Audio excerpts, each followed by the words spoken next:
Hello, my name's Emma and I work at City of Portsmouth College teaching English language.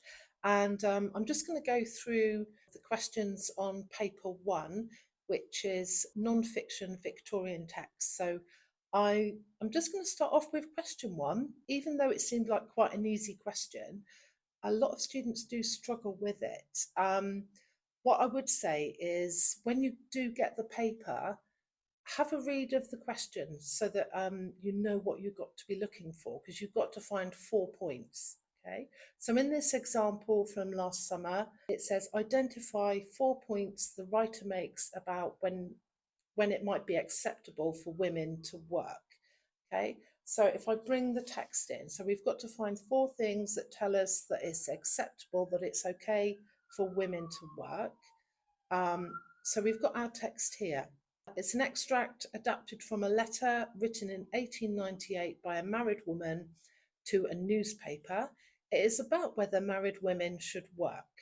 Should wives work? Okay, so we know what this letter is going to be about, and we know that we've got to find 4 points that the writer is making when it's okay for women to work. What I would say is you may find more than 1 point in the same sentence, or, in this case, you might find 2 or 3 points in the same sentence. In the mark scheme, they will generally have like 6, possibly 8 points that you can extract from the text. So you need to read closely and, highlight anything that tells you that women working was a good thing. Okay, so I'll just read it through. I wonder if you will allow an old wife and mother born when the century was about half through to have her modest say on the question of wives working.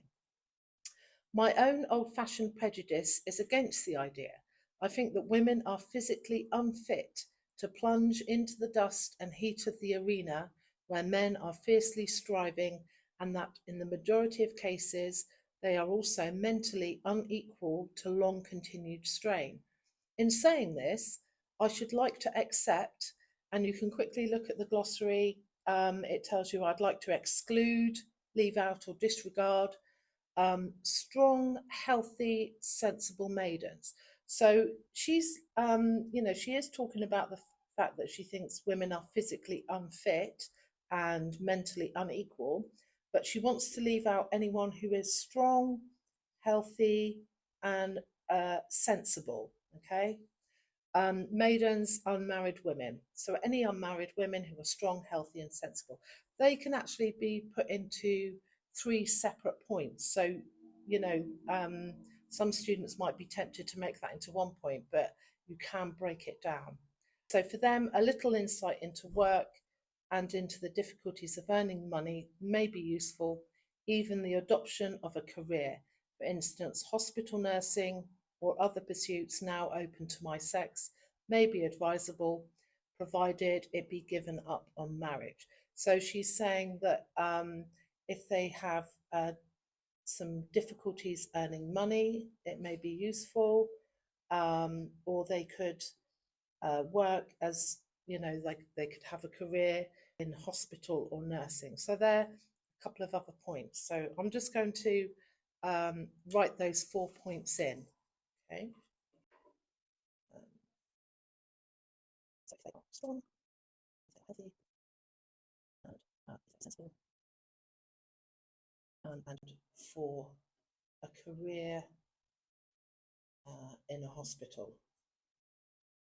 Okay, so it's it's a 5-minute question. Try not to overthink it. Try not to write too much. You can copy directly from the text, or you can put it into your own words. But ideally, once you've found your 4 points, get them in there.